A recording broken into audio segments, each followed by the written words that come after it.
BJP ও এনডিএর বিহার জয়। এর খবরে উচ্ছ্বাস চুচুড়ায়। হুগলি জেলার ভাজপার দলীয় দপ্তর থেকে বাজনা সহযোগে বিশাল মিছিল শহর পরিক্রমায়। ঘড়ির মোড়ে সকলকেই ধন্যবাদ জানানো হয়। প্রশ্ন উঠেছে, এই জয় কি সূচনা করতে পারে বঙ্গ রাজনীতিতে কোনো নতুন অধ্যায়? বাংলার জনগণের জনমতের প্রতিফলন। কি ঘটতে পারে বিহারের অনুপ্রেরণায়? ভোটবাক্সে 2026 সালের আসন্ন বিধানসভায় এর উত্তর দেবে আগামী সময়। এদিকে বিহারের ভোটের ফলাফলকে কটাক্ষ করেছেন চন্দ্রিমা ভট্টাচার্য। তিনি বলেছেন মোদি জি নাকি স্বপ্ন দেখতে শুরু করেছেন। আমরা পাশাপাশি দুটো খবরই দেখাবো। দেখতে থাকুন।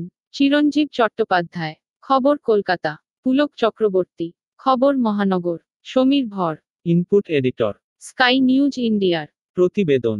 বড়মা ডিজিটাল স্টুডিও 303, শম্ভুনাথ পাবলিকেশন এর নিবেদন।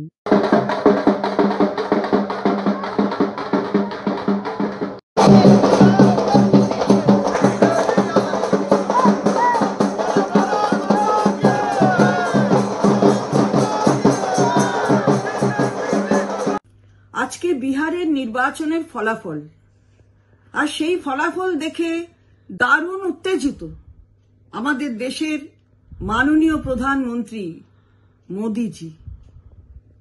বলছেন গঙ্গা বয়ে যায় বিহার দিয়ে এবং এসে পৌঁছয় পশ্চিম বাংলায়, আর বিজেপিও ঠিক তেমনি করে বিহার থেকে পশ্চিম বাংলায় বয়ে চলে আসবে। দারুণ কথা, তবে অত উত্তেজনাও ভালো না, আর অত দুঃস্বপ্ন দেখা ভালো না। স্বপ্ন ভালো, কিন্তু দুঃস্বপ্ন নয়। একটু মনে করুন মোদিজি, আপনি তো গণতান্ত্রিক অধিকার হরণ করছেন এখানে। তাদের 100 দিনের কাজের টাকা দিচ্ছেন না, আর যা যা পাওনা আছে সেগুলো দিচ্ছেন না। বিশেষ করে মহিলারা, তারা তাদের ন্যায্য অধিকার থেকে বঞ্চিত হচ্ছে। 2026-এ এই বাংলার নির্বাচন বুঝিয়ে দেবে গণতান্ত্রিক উপায়ে কিভাবে এই অপমানের জবাব দিতে হয়, সেটা বাংলা বুঝিয়ে দেবে। আপনি আবারও বলছি, স্বপ্ন দেখুন, দুঃস্বপ্ন দেখবেন না। বাংলা জয়ের স্বপ্ন ওটা একেবারেই দুঃস্বপ্ন।